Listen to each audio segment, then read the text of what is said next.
Bonjour, ici Tammy Cabage, ravi de vous retrouver dans cette vidéo dans laquelle je vais répondre à la question suivante. Peut-on devenir riche, voire même très riche, en étant salarié ou grâce au salariat? Alors, il faut savoir que n'importe quel individu a été conditionné pour devenir un salarié parce que la grande majorité, dans l'ensemble et dans la majorité, on est tous effectivement issus d'une famille où il y a une personne, deux personnes qui travaillent, parfois qui ne travaillent pas.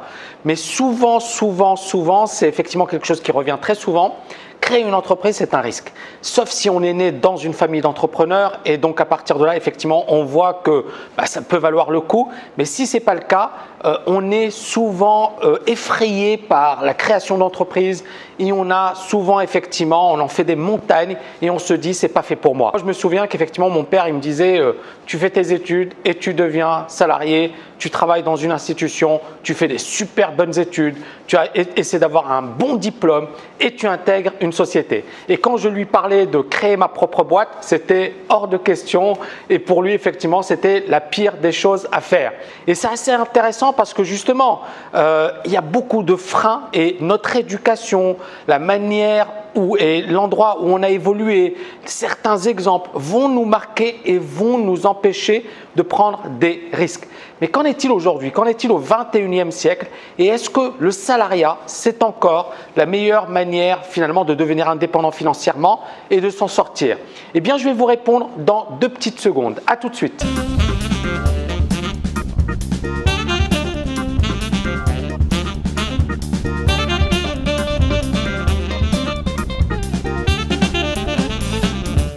Alors, tout d'abord, et je ne vais pas rentrer trop dans les détails, mais je vais d'abord donner 2 grandes idées. Pour moi, le salariat va bientôt mourir. C'est-à-dire qu'on va rentrer dans une ère où il faudra travailler pour son compte, où il faudra se mettre à son compte, où les entreprises vont de moins en moins recruter, de plus en plus externaliser. Donc, la donne va radicalement changer dans les 10, 15, 20 prochaines années. J'ai même envie de dire dans les 5 prochaines années, mais bon, je n'ai pas envie de vous effrayer, mais la donne va radicalement changer. Puis ensuite, le deuxième point, c'est qu'effectivement, beaucoup de personnes se disent être salarié, c'est sûr, mais c'était sûr avant, il y avait quasiment l'emploi à vie.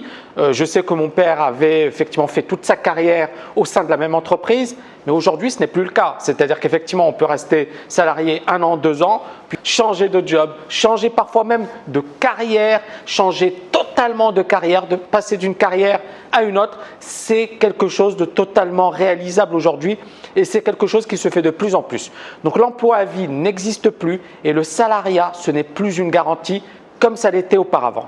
Mais au-delà du salariat qui n'est plus une garantie, ce n'est pas en étant un salarié qu'on va s'enrichir, ce n'est pas en étant un salarié qu'on va devenir indépendant financièrement. Je vais vous donner 2-3 petites astuces, mais je vais me baser également sur mon expérience personnelle et je vais vous dire ce que j'en pense. Donc tout d'abord, un salarié, quel que soit son niveau, est payé au nombre d'heures passées à son bureau. Donc si effectivement vous travaillez 8 heures par jour, eh bien normalement, grosso modo, on va vous payer en fonction de ces 8 heures passées au bureau. Même si vous êtes un avocat d'affaires, même si vous travaillez dans le plus beau cabinet d'avocats d'affaires au monde, vous serez payé au nombre d'heures. Alors bien évidemment, pour un avocat d'affaires, l'heure, ça peut atteindre les 500 €, ça peut atteindre les 1000 €. C'est pas mal, avocat d'affaires, ça peut effectivement rapporter gros.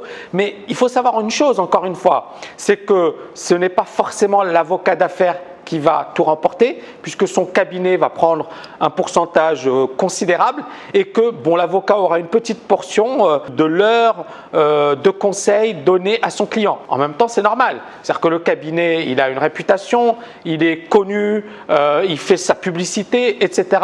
Et l'avocat, même s'il est diplômé de la meilleure école de commerce, même s'il est diplômé de la meilleure université en droit, il reste un salarié. Alors, il aura une rémunération sympathique basée bien évidemment sur le nombre d'heures, mais ça ne pourra jamais effectivement lui permettre de devenir ultra riche, sauf si c'est quelqu'un de super brillant, d'indispensable et bien évidemment, on est prêt à le payer au prix fort. Mais combien ils sont ces gens-là? Combien ces personnes, ces avocats d'affaires ou ces banquiers d'affaires qui sont extrêmement brillants et qui gagnent des millions, est-ce qu'ils sont très nombreux? Ils sont très peu nombreux.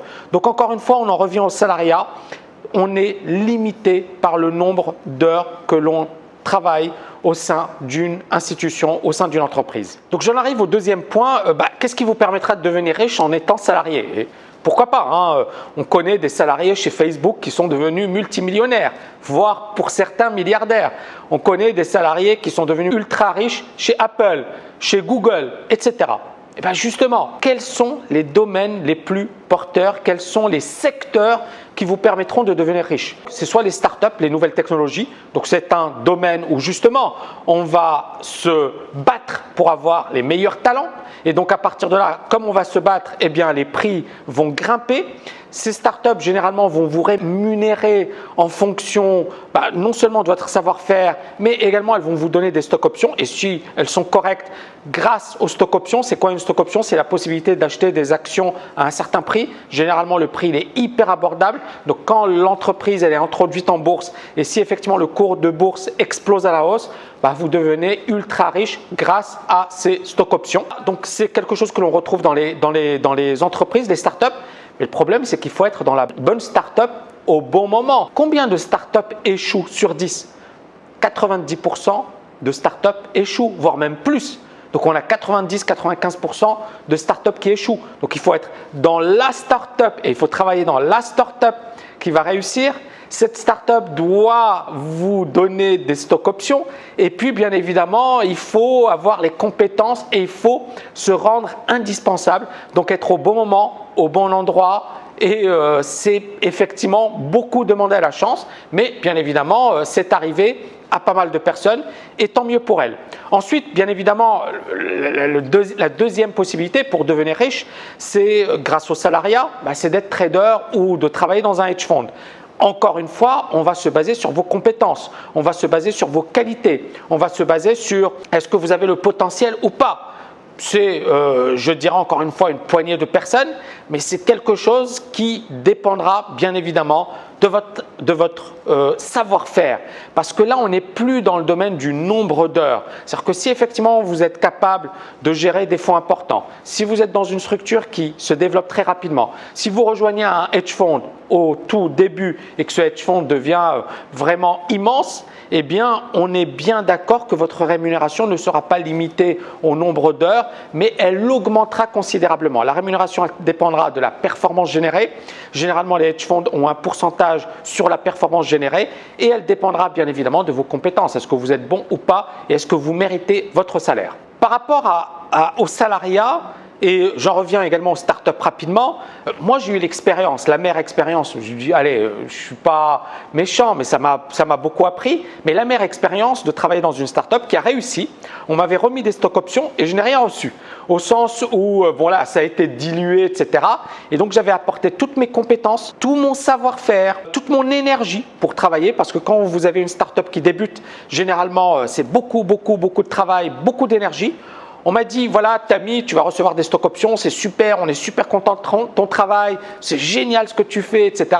Bien évidemment, moi j'étais motivé parce que je me disais, oui, j'ai des stock options. J'avais même refusé à l'époque un boulot à la Société Générale à Londres pour travailler dans une start-up à Paris. À la fin, bien évidemment, je n'ai pas eu grand-chose avec les stock options et j'ai même eu zéro. Les stock options ne m'ont rien rapporté et j'ai eu l'amère expérience finalement de me dire, voilà, j'ai travaillé comme un malade pour pas grand-chose. La structure existe, elle cartonne, tant mieux pour elle, mais au niveau stock option, je n'ai rien reçu. Et on en revient bien évidemment à cette notion de salariat, être indépendant. J'étais salarié, j'ai travaillé comme un malade et pourtant, effectivement, je n'ai pas bénéficié des fruits de l'entreprise malgré le fait que j'ai travaillé dur, malgré le fait que j'ai apporté mes compétences, que ces compétences valaient cher, eh bien, effectivement, je n'ai pas reçu énormément en retour. Et c'est là où on s'aperçoit de l'importance de bien négocier, de travailler avec les bonnes personnes et puis malheureusement, j'ai envie de le dire, c'est pas vous restez un salarié donc effectivement, vous n'aurez pas beaucoup de pouvoir et votre capacité de négociation sera extrêmement réduite. Et on en arrive à justement, c'est quoi la différence entre un salarié et un chef d'entreprise? Un chef d'entreprise, il va utiliser le levier. Il va probablement recourir à des ressources, il va externaliser. Mais l'idée, c'est quoi? C'est qu'il va utiliser l'effet de levier. Il n'est pas rémunéré au nombre d'heures, mais il est rémunéré à une idée, un concept, quelque chose qui va changer la donne, quelque chose qui va révolutionner un domaine. et quelque chose qui va lui permettre d'utiliser un effet de levier qui lui permettra effectivement de gagner beaucoup plus que le travail d'un salarié aurait expliqué. Un chef d'entreprise intelligent qui a une bonne idée, qui utilise l'effet de levier, qui utilise intelligemment toutes les ressources à sa disposition pourra avoir une rémunération bien plus importante qu'un salarié. Bien évidemment, ce n'est pas aussi simple que ça. Il y a beaucoup de chefs d'entreprise qui échouent, il y a beaucoup de chefs d'entreprise qui se plantent, mais en même temps, c'est ça le truc, c'est quel est l'arbitrage? Qu'est-ce que vous voulez faire de votre vie? Est-ce que le salariat, c'est une garantie? Certainement pas. Il y aura de moins en moins de jobs salariés à l'avenir et donc il faudra dès aujourd'hui penser son job du futur, trouver des opportunités et je dirais créer son propre job parce que c'est l'unique et la seule manière de survivre à l'avenir. Voilà, j'espère que vous avez aimé cette vidéo. N'oubliez pas de la liker. Je vous dis à très bientôt.